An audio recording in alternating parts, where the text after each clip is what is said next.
Hello everybody, my name is Laia Navarro and today I will be talking about semantics. So, semantics can be defined as the study of the meaning of morphemes, words, phrases and sentences. You will sometimes see definitions for semantics like the analysis of meaning. But that's too broad. To see why this is too broad, let's consider the following example. Sophie, returning home after a long day, realizes she's lost her keys and says, "Oh, great." We don't normally take this to mean that losing your keys is good, but someone who doesn't know English will search a dictionary in vain for what Sophie means by great, and they will find something like amazing or superb or excellent. Obviously, this is because Sophie is being ironic in the sense of using words to convey the opposite of their literal meaning. That's because a word's meaning is one thing and Sophie's meaning, what Sophie actually wants to mean, is something else. There are lots of other ways besides irony to use words to mean something different from what you get by putting their dictionary entries together. In fact, even when we mean what we literally say, we often mean something more as well. The study of the speaker meaning, the meaning of language in its context of use, it's called pragmatics. So by now we have two definitions, semantics and pragmatics. Semantics, as we said, being the meaning of morphemes, words, sentences, and phrases. And pragmatics, we just said it, it's the meaning of language in the context of use. But speaking of meaning, what's the meaning of words? I was myself thinking about this and this quote from Shakespeare from the book Romeo and Juliet popped in my head. It says, "That which we call a rose by any other name would smell as sweet." And I totally agree with that sentence. Shakespeare himself said that the name doesn't matter, it's what the thing or concept really is what matters the most. And I think he was absolutely right. We associate the word rose with its visual image, which is the same for all. When we think about rose,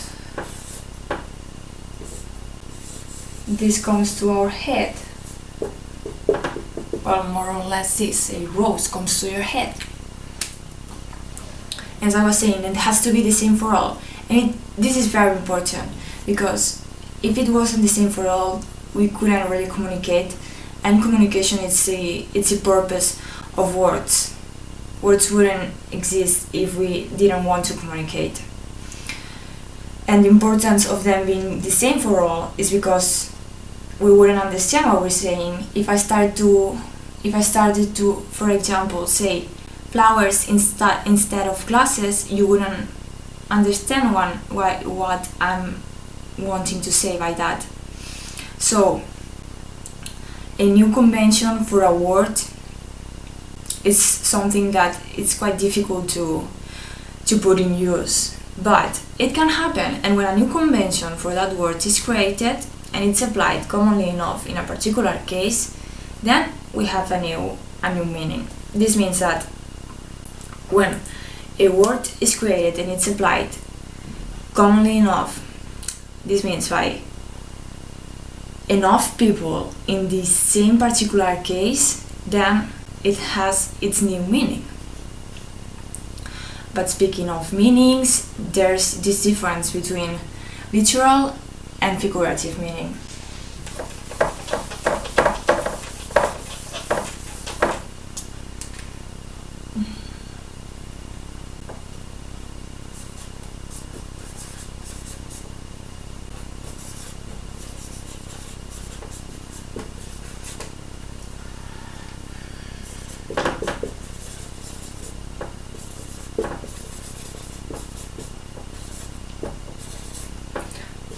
literal and figurative meaning.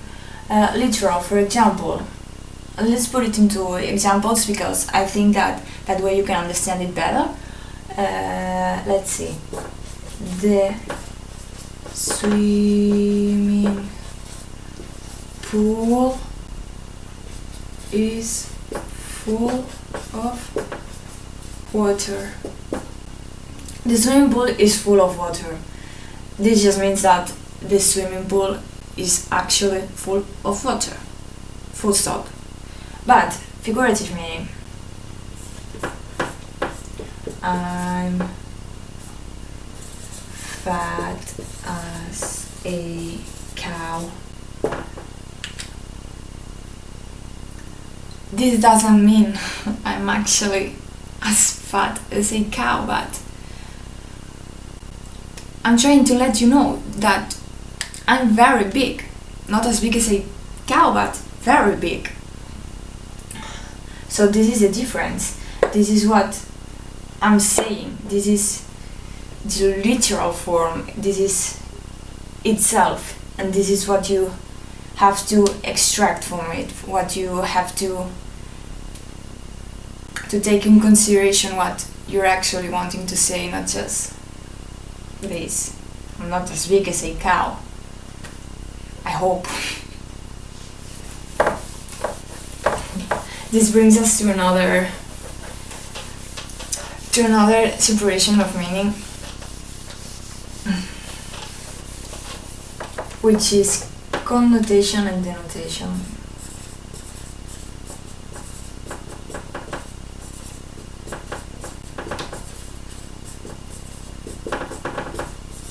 Connotation and denotation. So, once again, let's just see examples. Example number 1.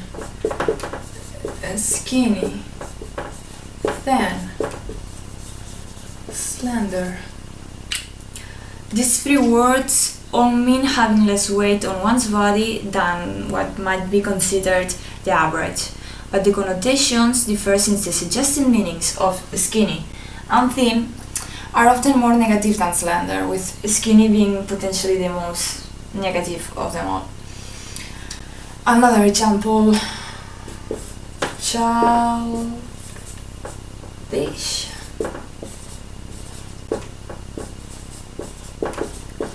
Childish, childlike. They both are characteristics of a child.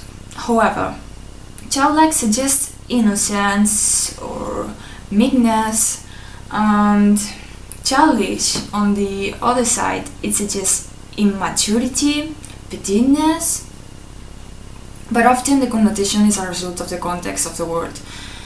So, of course, it depends on the context. It's not the same saying, well, I have a good example for that one. If I said, the dog barked, it's not the same as if I said, the boss barked. The dog barked, it has it's neutral, it's nor negative nor positive. But if I said, my boss barked, for example, I would be probably in trouble. It wouldn't be very good. There is other terminology that linguists use in semantics, and this is the term lexeme.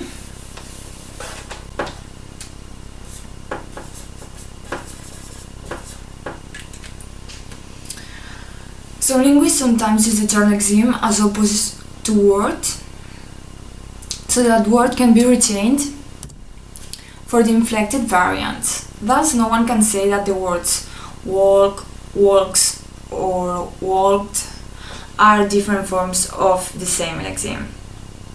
There are several kinds of sense relations among lexemes.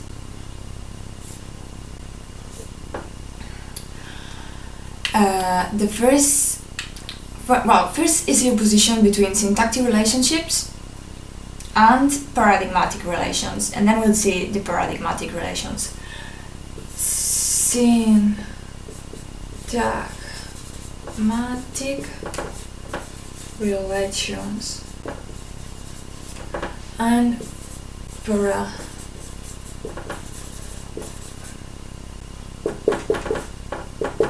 syntagmatic relations and paradigmatic relations.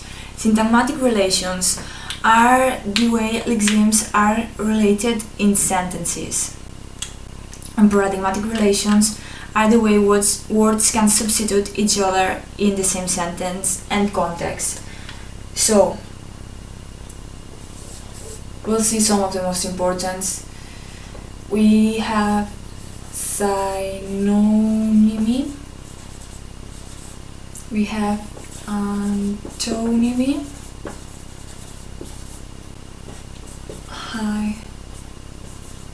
hyponymy, and incompatibility.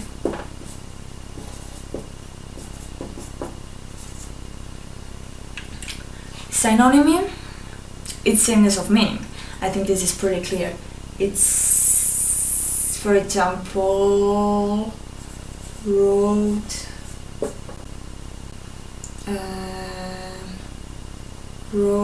or path. Antonymy, it's oppositeness of meaning. For example, big, small.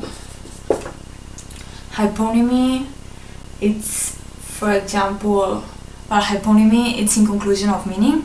So this is better understandable with examples. Cat, animal, because of course a cat is an animal. And incompatibility, it's when two words exclude each other. So green, red. If it's green, it cannot be red. So, in conclusion,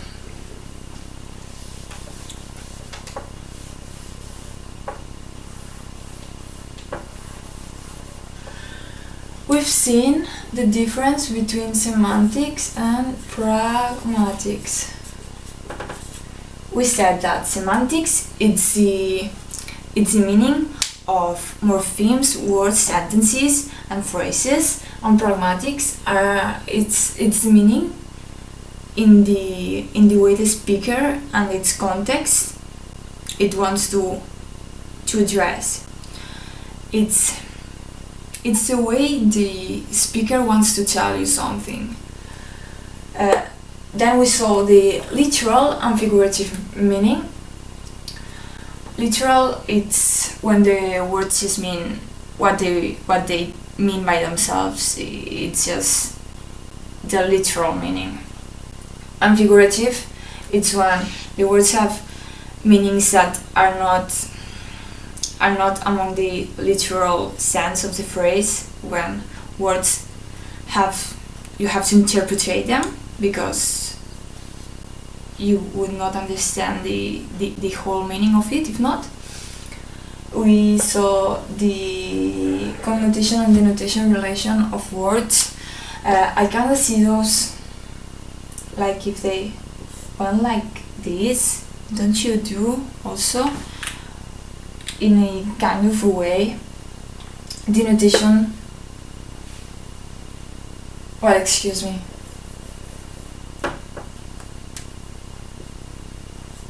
Like that.